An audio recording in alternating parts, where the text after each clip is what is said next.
Hello friends, स्वागत करती हूँ आप सभी का अपने इस यूट्यूब चैनल में जिसका नाम है ड्रीम स्पेशल। आशा करती हूँ आप सभी लोग बहुत अच्छे होंगे और अपनी कॉम्पिटिटिव एग्जामिनेशन की तैयारी अब तो बहुत ही अच्छे से कर रहे होंगे। ठीक है फ्रेंड्स, तो आज हम लोग क्या करने वाले हैं, हम आज करने वाले हैं स्पेशल प्रैक्टिस क्वेश्चन सीरीज़। और जिसका ये पार्ट कौन सा है, ये पार्ट है 8। ठीक है, अगर आपने पहले के 7 पार्ट्स नहीं देखे हैं तो जाकर ज़रूर देखिए। उसमें आपके ऑलमोस्ट हमने जितने भी इंपॉर्टेंट क्वेश्चंस हैं वो कवर कर लिए हैं। ठीक है फ्रेंड्स, आज की भी वीडियो में कुछ बहुत ही ज़्यादा इंपॉर्टेंट क्वेश्चंस होने वाले हैं जो कि आपके लिए हेल्पफुल होंगे किसी भी स्पेशल एग्जामिनेशन के लिए। ठीक है फ्रेंड्स, अगर आपने हमें ज्वाइन नहीं किया है अभी तक टेलीग्राम पर, तो टेलीग्राम पर जाकर आप हमें ज्वाइन कर सकते हैं। साथ ही साथ आप हमें ज्वाइन कर सकते हैं on Instagram and also on Facebook. ठीक है फ्रेंड्स, तो बिना किसी देरी के चलिए आइए शुरू करते हैं अपने प्रैक्टिस क्वेश्चन सीरीज़ के साथ। ठीक है जी, आज जिसका पार्ट 8 है। तो क्या कहता है हमारा फर्स्ट क्वेश्चन, देख लेते हैं। व्हेन डिड हरमन स्नेरल, याद होगा आपको ये नेम, काफ़ी बार मैंने अपने वीडियोस में इनका जो नेम है वो दोहराया है। ठीक है, आप लोग अगर ऑडिटरी लर्नर्स हो, अगर आप सुन के सीखने वाले बच्चे हो, अगर आप सुन के लर्न करना पसंद करते हो तो आप अभी तक आपको लर्न हो गया होगा। मुझे तो लगता है मैंने अपनी वीडियोस में बहुत ज़्यादा नाम लिया है हरमन स्नेलन का। तो जी क्वेश्चन पढ़ लीजिए, when did Herman Snellen invented Snellen chart. एक चीज़ तो आपको इस क्वेश्चन में समझ आई होगी कि जो हरमन स्नेनल थे हमारे, उन्होंने क्या आविष्कार किया था, स्नेलन चार्ट का किया था। ठीक है, स्नेलन चार्ट क्या होता है, जब आप आई टेस्ट कराने जाते हैं एक बॉक्स टाइप लगा होता है ना, और उसमें कुछ अल्फ़ाबेट्स लिखे होते हैं, अंदर लाइट्स जल रही होती है। ये क्या आपकी नापता है, विजुअल एक्विटी नापता है, आपका आँखों की दृष्टि, एक तरीके से मान लीजिए उसकी दृष्टि, उसकी तीक्ष्णता, ये सब चीज़ें नापता है। ठीक है फ्रेंड्स, तो ये होता है स्नेलन चार्ट। ठीक है, इसको अब आप लोग क्या बोला करेंगे, स्नेलन चार्ट। इसी के द्वारा हम अपनी जो आंखें हैं, आपको जो स्पेक्स दिए जाते हैं, ये सब नापे जाते हैं। ठीक है फ्रेंड्स, अब आपसे पूछा जा रहा है कि आविष्कार तो किया था, बट ये बताइए कि कब किया था। 1862, 1826, 1876, 1891। मतलब आंसर आप इसका मुझे बताइए कि क्या होगा इसके आंसर। इसका जो सही आंसर होगा फ्रेंड्स वो होगा 1862, याद रखेंगे। अब आगे बढ़ते हैं, सेकंड क्वेश्चन देखते हैं। Person with achromatopsia faces problem in. देखिए, एक्रोमेटोप्सिया मैंने आप लोगों को बता दिया था, जिस भी वर्ड के आगे एक्रो लिखा हो, ठीक है, हिंदी में भी एक्रो लिखा हो। एक्रो का मतलब किससे होता है, कलर्स से, रंगों से। और एक्रोमेटोप्सिया, अगर सिया पीछे लिखा आ गया, मेटोप्सिया लिखा आ गया, इसका मतलब है कि इसको कोई ना कोई दृष्टि बाधिता है। ठीक है, तो एक्रो से याद रखिएगा कि कलर से रिलेटेड है, सिया से याद रखिएगा मेटोप्सिया, एटोप्सिया, ऐसे के कुछ भी अगर वर्ड आता है तो ये क्या है, आपकी दृष्टि से संबंधित कुछ बात कर रहा है। तो एक्रोमेटोप्सिया जो है, इसको हम दूसरे नाम से भी जानते हैं, जो कि है कलर ब्लाइंडनेस। जिनको सारे ही रंग जो हैं नहीं दिखते हैं, उनको कलर मतलब रंग बाधिता होती है, उनको दृष्टि बाधिता में क्या होता है, रंग बाधिता होती है। ठीक है, वो अच्छे से रंग जो है सारे ही नहीं देख पाते हैं। वो जनरली कौन से कलर देखते हैं, ब्लैक देखते हैं, ग्रे देखते हैं, और कुछ शेड्स देखते हैं, किसकी, वाइट की एंड ग्रे की। ठीक है फ्रेंड्स, याद रखिएगा। और कोई कोई ऐसे होते हैं, जैसे कि किसी को सिर्फ ब्लू ही कलर दिखेगा, किसी को सिर्फ रेड ही कलर दिखेगा, किसी को सिर्फ पिंक ही कलर दिखेगा, बट क्या होता है कि सभी कलर नहीं दिखते हैं। ठीक है, कोई एक पर्टिकुलर कलर दिखेगा और उसी के ही फिर शेड्स दिखेंगे। जैसे कि लाल कलर है, लाल कलर के अब आप शेड्स लगा लीजिए, गहरा लाल हो गया, लाइट लाल हो गया, तो ये सब किस में आता है, रंग बाधिता में आता है। ठीक है, अब आपसे क्या कहा जा रहा है कि प्रॉब्लम किस चीज़ में फेस करेगा अगर इंसान को कलर ब्लाइंडनेस है, तो अगर उसको रंग देखने में अगर उसको बाधिता है तो वो क्या दिक्कतों का सामना करेगा। क्या वो लिखने में दिक्कत का सामना करेगा, ड्राइविंग में लिखने का सामना करेगा, पढ़ते वक्त लिखने का सामना करेगा, वॉकिंग मतलब चलने में उसको दिक्कत का सामना करना पड़ेगा। देखिए जी, सबसे बड़ा दिक्कत का सामना उसे किस चीज़ में करना पड़ेगा, ड्राइविंग में करना पड़ेगा। इन लोगों का जनरली क्या है, ड्राइविंग लाइसेंस भी नहीं बनता है, बिकॉज ड्राइविंग में क्या इंपॉर्टेंट होता है, हमारी रेड लाइट्स जिसे हम लोग बोलते हैं। ठीक है, रेड लाइट के साथ साथ हमारे जो है सिग्नल्स लगे हुए होते हैं, और ये जो सिग्नल्स हैं ये भी अब लाइट वाले बन चुके हैं, इसमें भी कलर्स होते हैं। ठीक है, तो अगर लाल, हरी, ये सब चीज़ें मतलब लाइट अगर जलेंगी तो ये डिफ्रेंशिएट नहीं कर पाएंगे उन कलर्स में, क्योंकि इनको कलर्स दिखते नहीं हैं, और ये एक कारण हो सकता है कि दूसरे का एक्सीडेंट हो जाए या इन्हें कुछ हानि हो जाए। ठीक है, तो ड्राइविंग में इन्हें दिक्कत होगी। याद रख लीजिएगा, जहाँ पर भी कलर का कॉन्सेप्ट आए, कलर का कॉन्सेप्ट आया ना, काफ़ी सारे कलर का कॉन्सेप्ट आया, तो इसका मतलब इन्हें इसमें दिक्कत होगी, कलर ब्लाइंडनेस वालों को दिक्कत होगी। Jaws software is used for, देखिए जॉज एक सॉफ्टवेयर होता है। ठीक है, जॉज जो है एक सॉफ्टवेयर होता है, किसके लिए यूज़ होता है ये जॉज? जैसे मैं आपको एक दो सॉफ्टवेयर के नाम बता देती हूँ।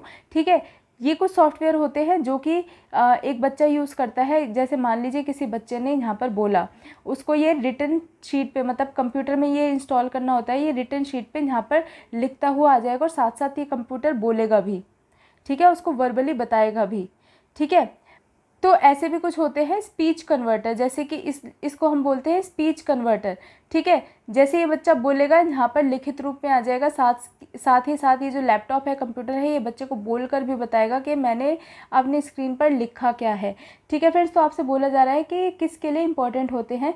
हेयरिंग इम्पेयर्ड, सुनने में परेशानी वालों को, फिजिकली चैलेंज मतलब कि शारीरिक रूप से जो विकलांग होते हैं उनके लिए, विजुअली इम्पेयर्ड या फिर डिसलेक्सिया, नेत्रहीन बच्चों के लिए, या फिर डिसलेक्सिया मतलब जिनको रीडिंग प्रॉब्लम होती है उनके लिए इंपॉर्टेंट होते हैं।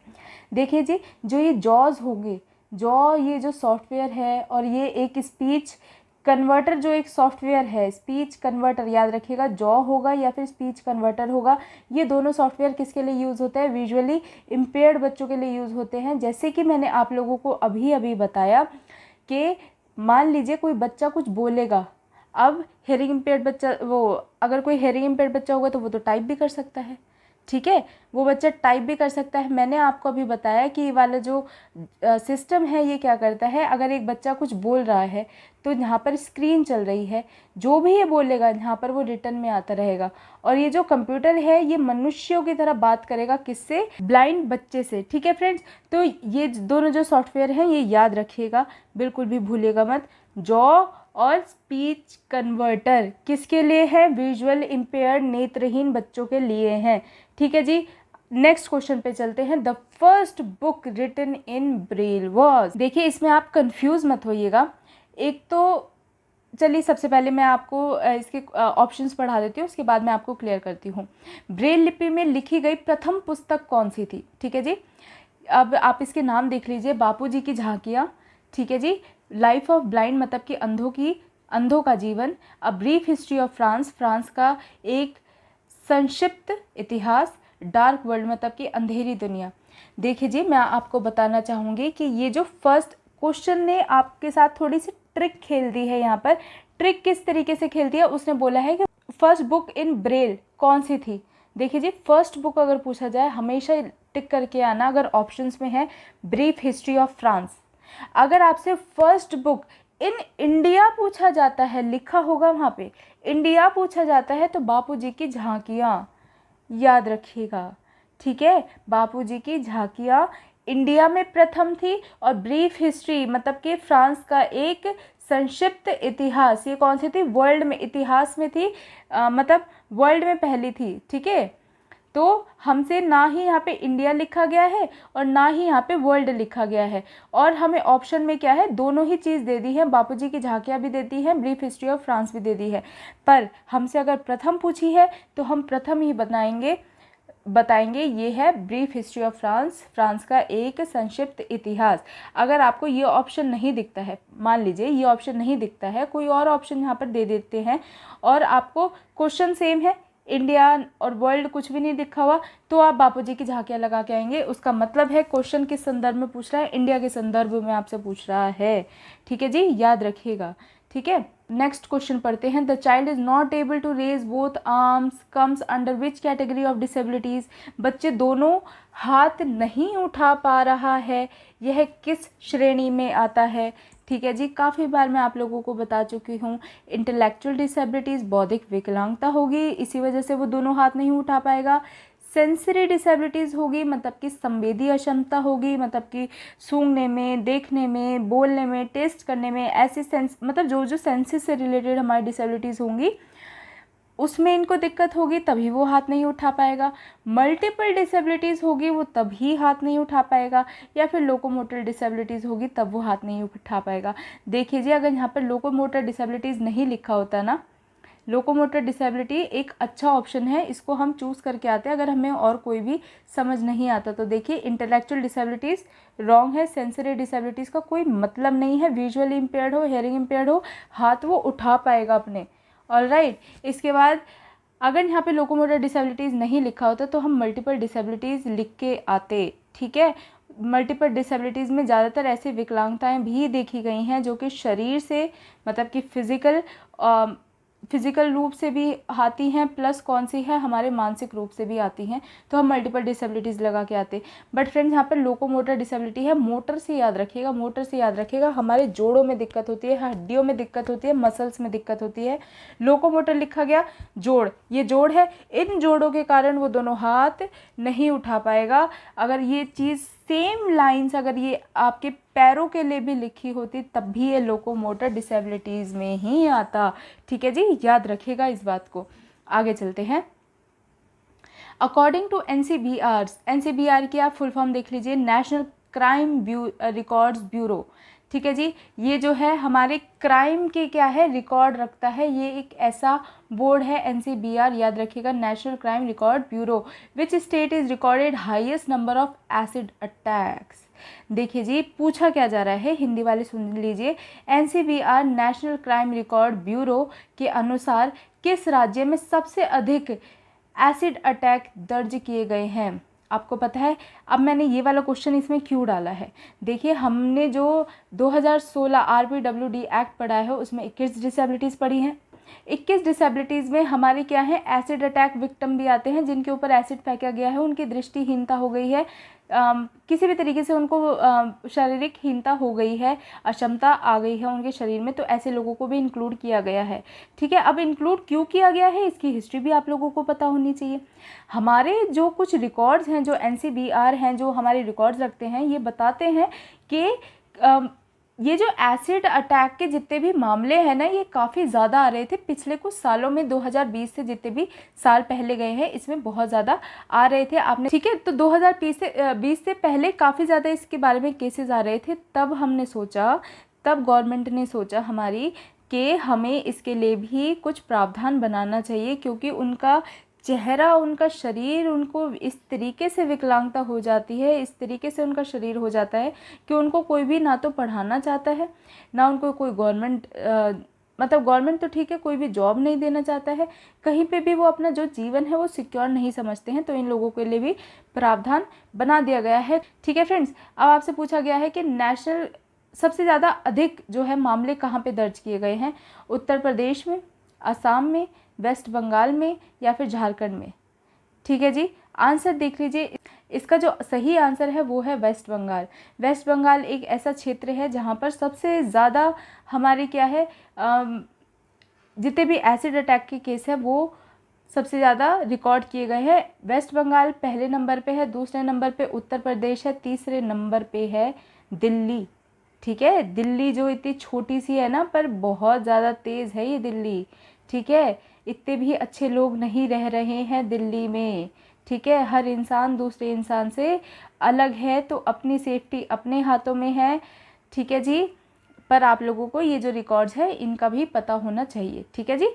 आगे चलते हैं। National trust act came in which year. देखिए जी, नेशनल ट्रस्ट एक्ट आया था एक, जिसमें काफ़ी सारे स्कीम्स चलाई गई थी, लाइक बढ़ते कदम, बढ़ेगा भारत, ऐसे करके कुछ काफ़ी सारी स्कीम चलाई गई थी, ठीक है। पोषण करके स्कीम चलाई गई थी, बहुत सारी स्कीम्स थी जो इस एक्ट के अंडर चलाई गई थी। बट आपसे पूछा क्या जा रहा है मेनली कि ये जो नेशनल ट्रस्ट एक्ट है, जब ट्रस्ट खुलने लगे थे तो ये एक्ट पास कब हुआ था, मतलब कि आया कब था? 1995 में, 1998 में, 1990 में, 1999, मतलब कि 1999 में। तो देखिए जो NTA है, नेशनल ट्रस्ट एक्ट है, याद रखिएगा 1999 में आया था, नहीं भूलेंगे। आगे चलते हैं। What you suggest for differently abled, आप विकलांगों के लिए क्या सुझाव देते हैं? क्या सुझाव आप देते हैं? दे शुड बी आइसोलेटेड, उन्हें पृथक किया जाना चाहिए, पृथक मतलब कि अलग किया जाना चाहिए। किन लोगों से, जो नॉर्मल सो कॉल्ड नॉर्मल लोग हैं उनसे अलग किया जाना चाहिए। ठीक है, मुझे ऐसा लगता है कि कोई भी इंसान नॉर्मल नहीं होता। ठीक है, हर किसी में अपनी विकलांगता है। मैं अपनी विकलांगता आपको बताती हूँ, मैं जापानीज़ चाइनीज़ नहीं पढ़ सकती, ये मेरी विकलांगता है, ये मेरी अक्षमता है। ठीक है, मैं हर काम नहीं कर सकती, मैं ज़्यादा से ज़्यादा सीखने की कोशिश करूँगी, करने की कोशिश करूँगी, बट स्टिल हम भी एक तरीके से असमर्थ ही होते हैं। हम भी काफ़ी सारे क्षेत्रों में क्या होते हैं, असमर्थ होते हैं। ठीक है, डिसेबल होते हैं। ठीक है, कोई भी पूर्ण नहीं होता, कोई भी परफेक्ट नहीं होता, ये बात आप याद रखिएगा। ठीक है, तो बट जो इनकी कंडीशन है वो थोड़ी हमसे अलग हो जाती है, तो इन लोगों को थोड़ा और क्रूशल एक लेवल पर रखा जाता है, एक और इम्पॉर्टेंट लेवल पर रखा जाता है इन आर सोसाइटी। ठीक है friends, they should be isolated, उनको अलग कर देना चाहिए। सेकेंड ऑप्शन है they should get admission in special school rather than integrated school. देखिए जी, इसका कहने का मतलब ये है कि उन्हें जो है स्पेशल स्कूल में एडमिशन देना चाहिए और इंटीग्रेटेड स्कूल में नहीं देना चाहिए। मतलब कि एकीकृत स्कूल जिसमें नॉर्मल और स्पेशल बच्चे एक साथ पढ़ते हैं, ऐसे स्कूल में एडमिशन नहीं देना चाहिए। इनके जो स्कूल हैं वो अलग से स्पेशल स्कूल्स होने चाहिए। आप बताइए, आप क्या कहना चाहेंगे? They should not be included in mainstreaming, उन्हें मुख्य धारा में शामिल नहीं किया जाना चाहिए। They should have equal opportunities and rights as being member of the society, उन्हें समाज का सदस्य होने के नाते समान अवसर और अधिकार होना चाहिए। ठीक है जी, आप बताइए। अब मैं बताती हूँ कि मैं आंसर्स क्यों रॉन्ग कर रही हूँ। आइसोलेटेड, अलग करना हमारा उद्देश्य नहीं है। आरसीआई कभी भी इस चीज़ को नहीं करता। आइसोलेटेड का अपोजिट क्या है? इंटीग्रेटेड। ठीक है जी, हमें इंक्लूड करना है, इंटीग्रेट करना है। आइसोलेट मतलब अलग नहीं करना है, पृथक नहीं करना है, ये किसी का भी उद्देश्य नहीं है। They should get admission in special school. देखिए जी, स्पेशल स्कूल, ठीक है, स्पेशल स्कूल में आप एडमिशन कराइए, पर स्पेशल स्कूल में उनका एडमिशन करवाइए जिनका कंडीशन मॉडरेट से सीवियर है, मतलब कि प्रोफाउंड तक है। ठीक है, बहुत ज़्यादा गंभीर उनकी जो है कंडीशन है, एक तरीके से उनको स्पेशल स्कूल की आवश्यकता पड़ती है।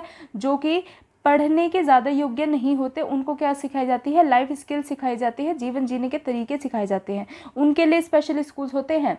ठीक है, वरना तो हमें कोशिश क्या करनी चाहिए कि ये बच्चे जो नॉर्मल स्कूल में या फिर इंटीग्रेटेड स्कूल में ही पढ़े। ठीक है जी, आगे देखते हैं। दे should not be included in mainstreaming, उन्हें मुख्यधारा में, देखिए जी, मुख्यधारा में तो शामिल उन्हें करना ही पड़ेगा। यही तो आरसीआई की मुख्यधारा मतलब आरसीआई का एक मेजर एम है, सबसे बड़ा एम है। किस चीज़ का? मेन स्ट्रीमिंग का। सारे एक्ट, हमारे पीडब्ल्यूडी एक्ट उठा लीजिए, हमारा आरपीडब्ल्यूडी एक्ट उठा लीजिए, हमारा एनटीए एक्ट उठा लीजिए, हमारा आरसीआई एक्ट उठा लीजिए, सब के सब एक्ट हमारे मेन स्ट्रीमिंग की बात करते हैं। और यहाँ पे लिख दिया कि दे शुड नॉट, अगर यहाँ पे लिखा होता they should be included in main streaming तो हम इस ऑप्शन को करेक्ट कर देते, बट अगर नॉट लिखा है तो हम इसको कंसिडर नहीं करेंगे। नेक्स्ट ऑप्शन पढ़ लेते हैं, ये जो कि है एक परफेक्ट ऑप्शन। उन्हें समाज का सदस्य होने के नाते समान अवसर और अधिकार होना चाहिए। देखिए, इस जो ये ऑप्शन है ये परफेक्ट क्यों कह रही हूँ मैं? इसमें हमने ये भी नहीं बताया कि भाई उन्हें ज़्यादा ही सेवाएं देनी चाहिए। इसमें मैंने ये भी नहीं बताया कि भाई उनको क्या है, उनके लिए कुछ अलग से राइट्स होने चाहिए। उनको उनके समान अधिकार दिए जाएं। ठीक है, उनको जो भी समाज के अधिकार एक नॉर्मल इंसान को मिलते हैं, उनको उनके लायक जो अधिकार हैं वो दिए जाएं। ठीक है, अपॉर्चुनिटीज़ दी जाएं। गवर्नमेंट में अगर कोई नॉर्मल इंसान पढ़ सकता है, पढ़ा सकता है, काम कर सकता है, तो ये भी कर सकते हैं, इन्हें भी अवसर दिए जाएं। ठीक है, तो इसलिए वाला ऑप्शन बिल्कुल परफेक्ट है। नेक्स्ट ऑप्शन देखते हैं। विच टर्म यू सजेस्ट, आप कौन सा टर्म, आप मतलब कि शब्द का सुझाव देते हैं? ठीक है, जब भी हम लोग बात करते हैं डिफरेंटली एबल लोगों की, डिसेबल की, विकलांगता की, ठीक है, अक्षमताओं की, तो इन लोगों को आपके हिसाब से कौन सा वर्ड ज़्यादा सूट करता है? ठीक है, डिसेबल, असक्षम, डिफरेंटली एबल, अलग रूप से सक्षम, डिफरेंट, क्या ये विभिन्न है? नॉट कैपेबल कम्युनिटी, जो सक्षम नहीं है ऐसा समुदाय। बताइए आपके हिसाब से कौन सा वर्ड इनके लिए सबसे ज़्यादा सूट करेगा, सबसे ज़्यादा परफेक्ट होगा? Please comment me down. All right, आप मेरे को कमेंट में नीचे लिख सकते हैं। ऑल राइट फ्रेंड्स, आगे चलती हूँ।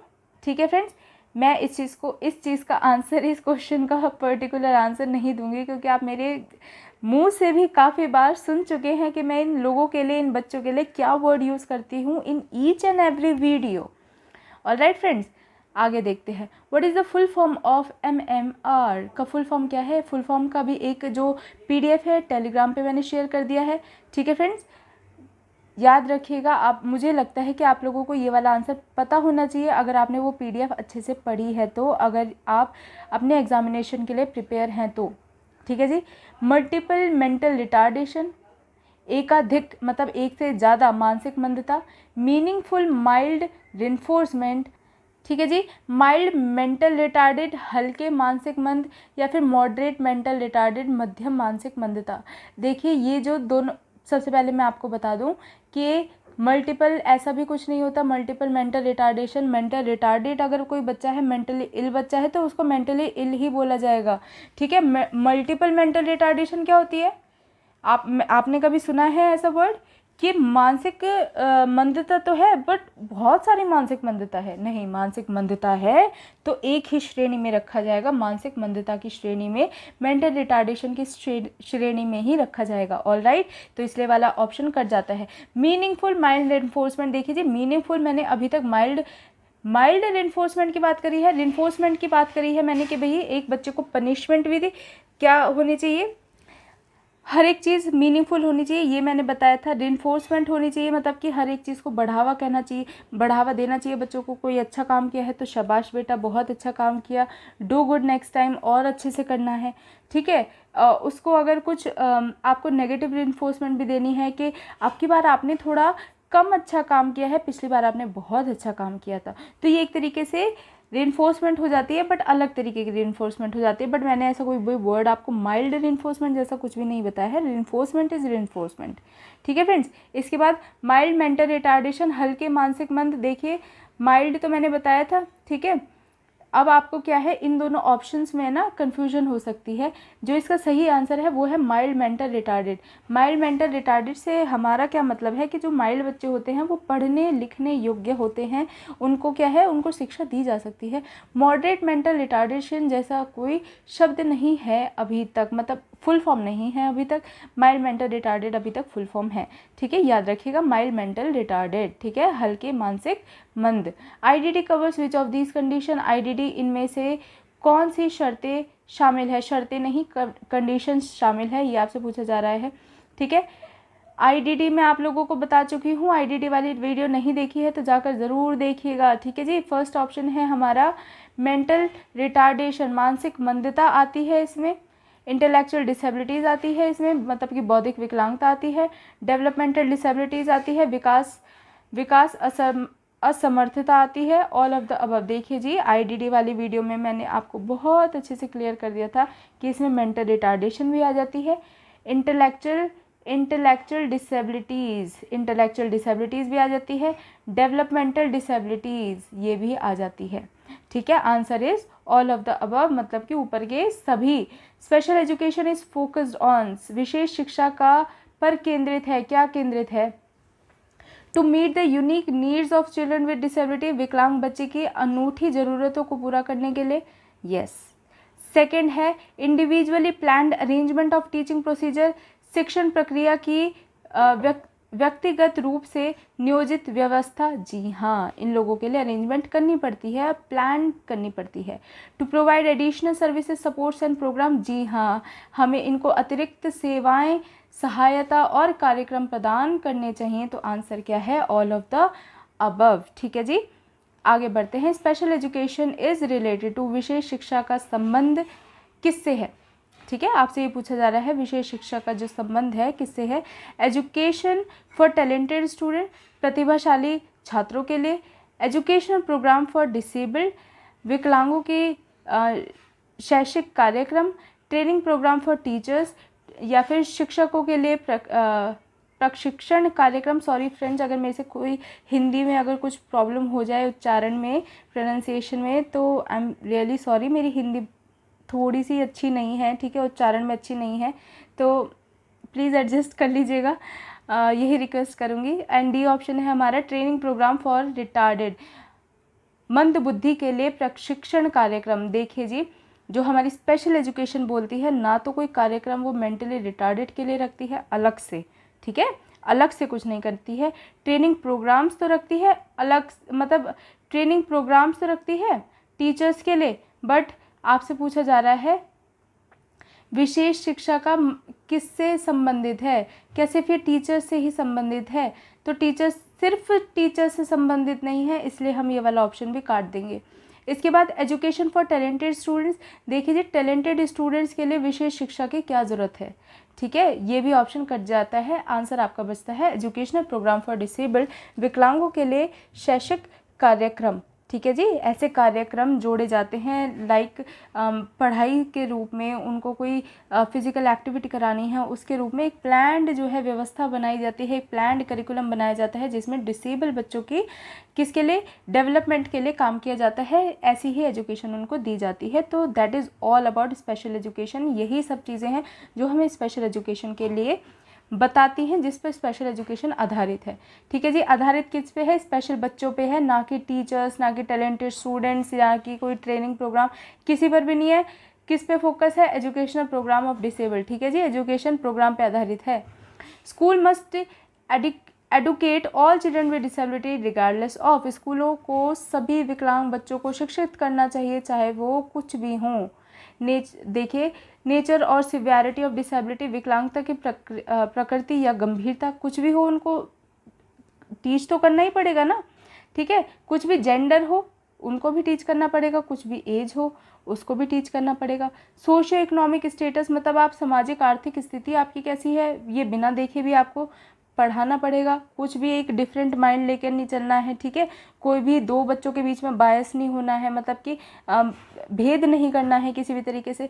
एथिक एंड रेस, जातीय और जाति, मतलब कि जातीय रूप से अगर आप कोई भेदभाव कर रहे हैं तो इस भी रूप से आपको कोई भी भेदभाव नहीं करना है। तो मुझे तो लगता है कि सारे ही ऑप्शन ठीक है। एक बार फिर से हम लोग क्वेश्चन पढ़ लेते हैं।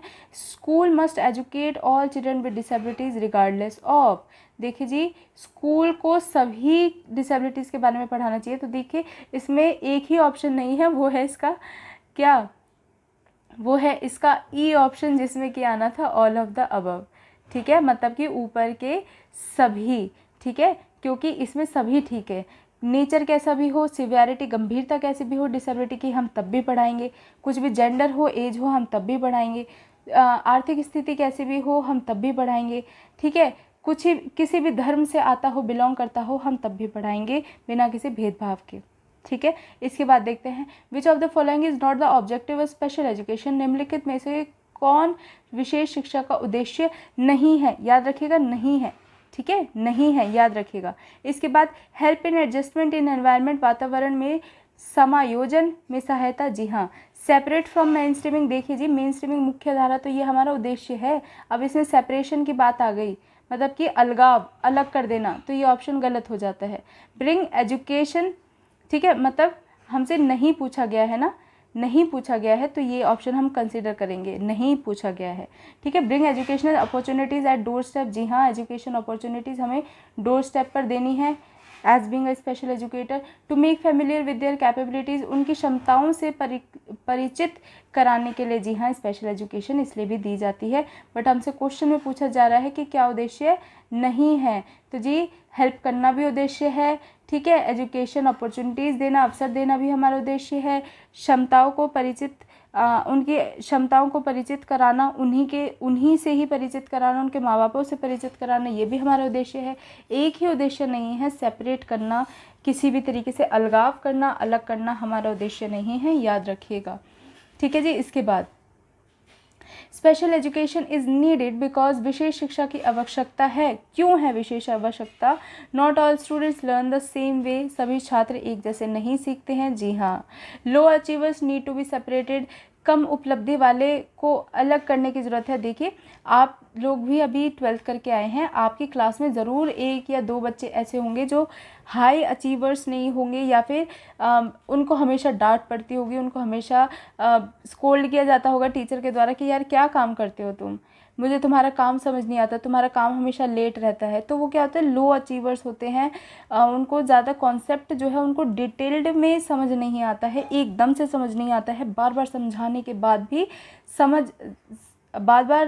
के बाद ही उनको समझ आता है, अगर कोई विकलांगता नहीं है तो। ठीक है जी। तो लो अचीवर्स, तो क्या आपके वो क्लास के सदस्य हैं तो क्या उन्हें अलगाव कर दो, अलग कर दो, ठीक है, उनको सेपरेट कर दो, उनको सेपरेट करने की ज़रूरत है क्लास में से। ठीक है, तो क्या ये ऑप्शन है, children with disabilities can not study in normal school, विकलांग बच्चे सामान्य स्कूल में नहीं पढ़ सकते हैं। क्यों भाई, क्यों नहीं पढ़ सकते हैं? बिल्कुल पढ़ सकते हैं, ऑप्शन बिल्कुल गलत है। स्पेशल चिल्ड्रन आर डिफरेंट, विशेष बच्चे अलग हैं। जी हाँ, स्पेशल तो हैं ही, वो अलग तो हैं ही, बट क्या है, अलग रूप से सक्षम हैं। अगर उनको सहायता दे दी जाए किसी भी तरीके से तो वो सक्षम है। आपसे क्वेश्चन में क्या पूछा जा रहा है, विशेष शिक्षा की आवश्यकता है, क्योंकि आपको सबसे अच्छा ऑप्शन क्या लग रहा है?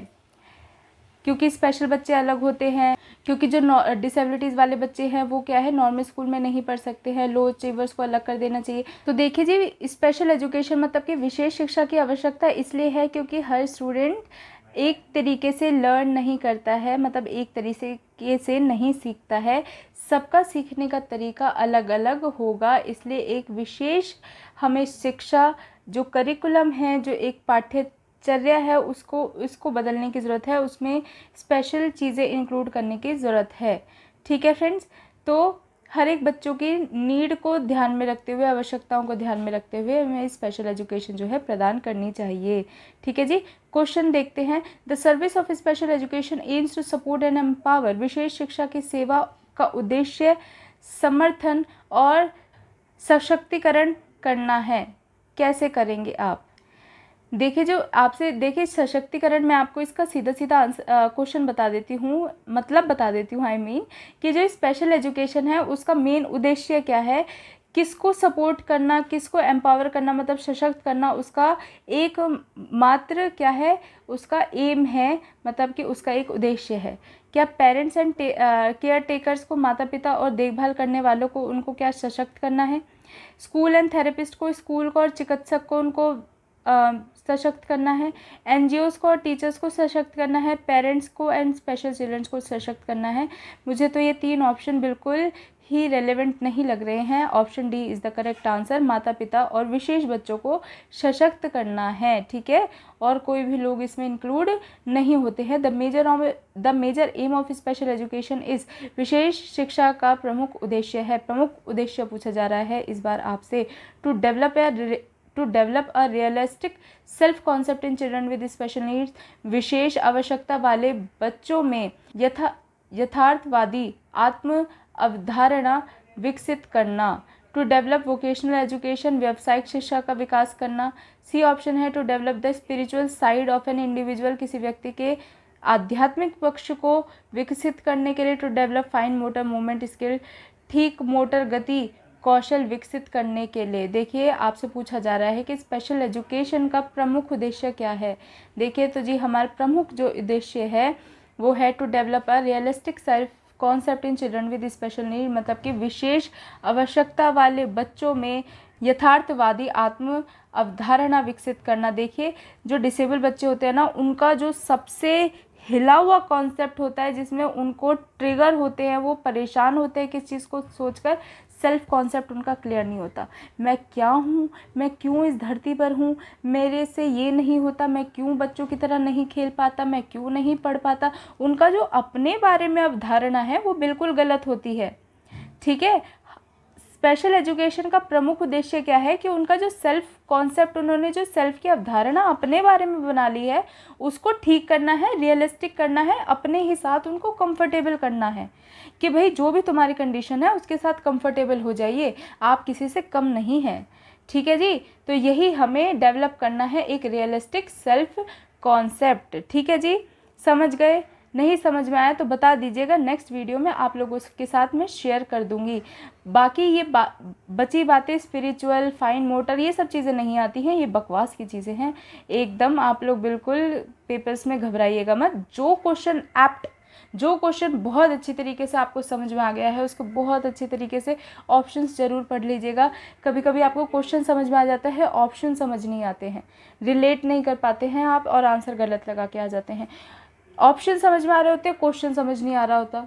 ठीक है, तो इन सब चीज़ों का थोड़ा सा ध्यान रखिएगा आप लोग और बहुत अच्छे से अपना पेपर अटेम्प्ट करके आइएगा। आई होप कि आप लोगों को ये वीडियो बहुत अच्छी लगी होगी। अगर अच्छी लगी है तो इस वीडियो को लाइक कर दीजिए, अपनों के ही साथ आप शेयर कर सकते हैं। और ऐसी ही आने वाले वीडियोस देखने के लिए, अपने और भी कॉम्पिटिटिव एग्जामिनेशंस की तैयारी करने के लिए आप हमारे चैनल को सब्सक्राइब कर सकते हैं। ठीक है फ्रेंड्स, मिलती हूँ आपसे नेक्स्ट वीडियो में। तब तक के लिए friends take care and friends do remember, dream it, achieve it. Bye bye.